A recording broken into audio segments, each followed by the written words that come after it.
আমাদের সর্বনাশ হয়ে গেছে। তারাপদ রায়।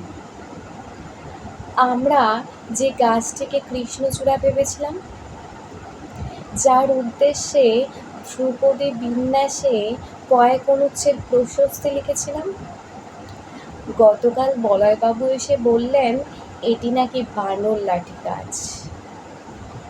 অ্যালসেশিয়ান ভেবে যে সারমেয় শাবকটিকে 3 মাস ধরে বকলস পরিয়ে মাংস খাওয়ালাম, আজ তার খেঁকি ভাব প্রকাশ হয়ে উঠেছে।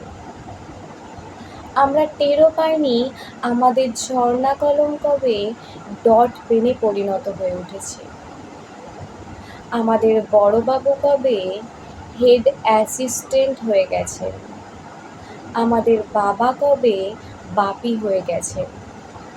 আমরা বুঝতেও পারিনি আমাদের সর্বনাশ হয়ে গেছে।